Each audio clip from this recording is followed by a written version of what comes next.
Ça ne nous rajeunit pas, mais souvenons-nous avec émotion qu'en 2019, la suppléante du député de la France Insoumise, Éric Coquerel, nommé Manon Montmirel, avait posté un dimanche soir d'élection européenne sur les réseaux sociaux un message, somme toute, des plus insultants à l'égard de la France et des Français. Est-ce que cela vous étonnera? Je ne pense pas. La France insoumise a montré qu'elle était tout à fait à même de nous prouver qu'elle pouvait être ignoble, innommable, voire insupportablement insupportable. Oui, tout cela est dit. Elle disait « La France et tous les Français aillent, niquent et leur mère ». C'est original. Alors bien sûr, elle avait prestement retiré son message et présenté des excuses pleines et entières. Cette affaire avait cependant enflammé les réseaux sociaux et avait révélé un problème politique profond qui, depuis 2019, cela ne vous aura pas échappé, s'est plutôt amplifié. On est loin de la méritocratie, on est plutôt dans la pourritude assumée. Selon Anne-Sophie Chazot, philosophe et haut fonctionnaire, accessoirement auteur d'un livre qui est paru il y a quelque temps déjà consacré à la liberté d'expression, nous disait que ce message révélait la fascination qui était exercée par l'imaginaire et le registre sémantique de la racaille, puisque de tels termes ne sortent pas de la bouche d'un énarque ou d'un haut fonctionnaire, voire d'un élu de la République. Non, non. C'est une fascination aussi qu'on a particulièrement à gauche, où on déifie, à défaut de déifier les grands révolutionnaires qui n'existent plus, eh ben on déifie ceux qui exaltent leur envie de détruire cette société. Eh bien, ceux qui la contestent, ceux qui ne la respectent pas, ce sont les gangsters, ce sont les racailles. Et c'est tout le pan de gauche qui est dans ce délire.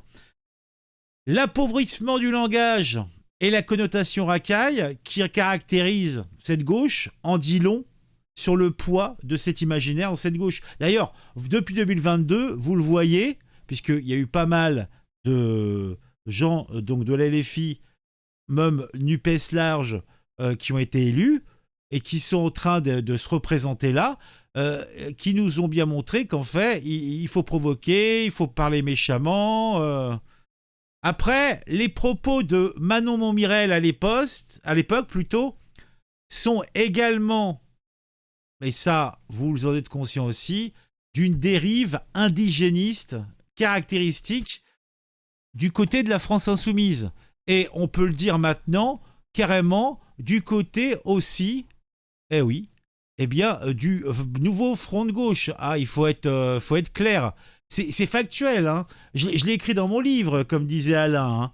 Ah, Alain, quel brave homme. Qui avait, somme toute, assez clairement vu les choses se présenter. Hein. C'est quand même assez intéressant. Hein. La personne est fort peu amène, mais son esprit d'analyse n'est pas... est loin d'être bête. Hein, est loin d'être bête. Alors, je vous le disais, en plus, au-delà de ça, c'est que on a quand même, derrière tout ça, on fait... je vous le disais, donc c'est comme, je perds mes mots, vous voyez, tellement je suis dedans, que en fait, on a quand même une dérive, là on l'a vu, indigéniste, dans la France insoumise. D'ailleurs, Georges Kuzmanovic, qui a pris ses clics et ses claques et qui a été créé son parti, avait expliqué à l'époque son désaccord avec Jean-Luc Mélenchon, et il avait été amené du coup à foutre le camp de la France insoumise, puisqu'il était absolument contre ce quasi-communautarisme qui copie les tendances anglo-saxonnes, alors que c'est complètement l'opposé du républicanisme français. Après, qu'est-ce que je peux vous dire d'autre? Pas grand-chose, je crois que j'ai tout dit. Hein. Parce que le mépris affiché de ces fameux indigénistes est clairement présent. Faut dire, et là on le voit avec le nouveau front de gauche, qu'on a une cécité quand même très importante des personnalités du Parti socialiste, même des écologistes, donc de tous ceux qui se considèrent comme étant une gauche républicaine. Ils se font embarquer, et ça c'est suicidaire, dans cette dérive. Quand on regarde quelqu'un comme Clémentine Autain, qui là est en train de nous faire des déclarations où elle souhaite éradiquer, pour ne pas dire exterminer, l'opposition de droite, donc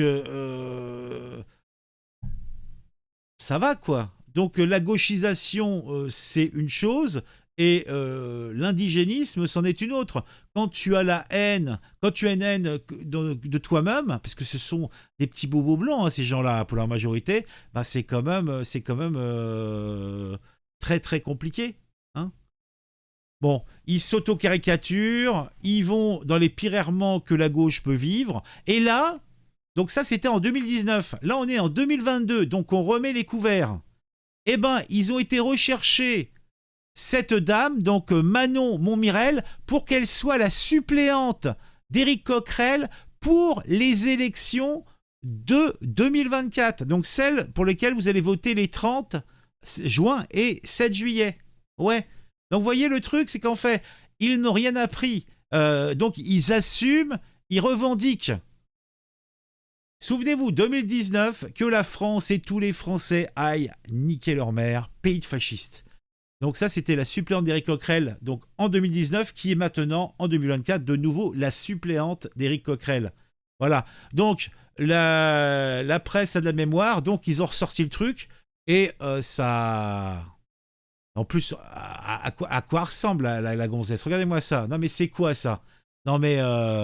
sérieux quoi. Remarque, tu me diras, Éric Coquerel, il est pas mal non plus, hein, dans le genre. Hein. Non mais sérieusement, hein... Sérieusement, quoi, c'est de la haine. Son sourire ne cache pas sa haine intrinsèque envers les Français, quoi. C'est envers la France, envers les institutions, envers ce pays. Hein, on se demande pourquoi elle n'a pas été s'installer aux États-Unis. Là, elle aurait été heureuse. Hein, je sais pas. Par contre, pour finir, regardons un petit peu le palmarès d'Éric Coquerel, quand même, hein, que dans les trucs. Donc, ça passe Wikipédia. On rentre pas, on reste dans le mainstream. Hein, on reste dans le dessus donc de la mer, hein, dans l'écume des choses, comme on dit dans les beaux bouquins. Ben, on reste dans l'écume des choses, et franchement, y a quand même quelques bricoles. Donc son parcours politique est édifiant. Hein. Alors, il a eu des affaires judiciaires, accusation de harcèlement sexuel. Sophie Tessier, activiste, ancienne proche du parti de gauche et figure des Gilets jaunes, accuse Éric Coquerel de gestes déplacés lors de soirées dansantes prolongées. Eh ben, dis donc. Et à plusieurs occasions. Hein. Donc, il y en a d'autres. Marie-Laude Darrigade, qui connaît les filles aux élections européennes, affirme ces allégations. La militante féministe Rokhaya Diallo affirme que le témoignage de Sophie Tessier n'est pas isolé. J'ai accès à des témoignages directs. J'ai aussi eu plusieurs fois accès à des témoignages de journalistes qui en avaient recueilli d'autres. Donc autant dire qu'il aime la chair fraîche, le petit gars. Donc aussi, donc en 2023, accusation de violence envers un policier. Dans le contexte du mouvement social contre le projet de réforme des retraites, Éric Coquerel se trouve sur le site Veolia de Saint-Denis pour apporter son soutien à des éboueurs bloquant un dépôt. Afin de libérer le passage pour les camions poubelles, des policiers tentent d'éloigner des manifestants. Mais cette tentative se transforme en altercation. En contact avec les forces de l'ordre, Éric Coquerel en aurait profité pour frapper au niveau de la pommette gauche un policier. Il lui aurait alors expliqué qu'il allait tomber. Des images disponibles grâce aux caméras piétons des policiers vont être analysées. Donc, c'était en mars 2023, ils ont peut-être pu réussir à les analyser depuis. Dans la foulée, une plainte avait été déposée contre Éric Coquerel pour violence sur une personne dépositaire de l'autorité publique, suivie d'incapacité n'excédant pas 8 jours.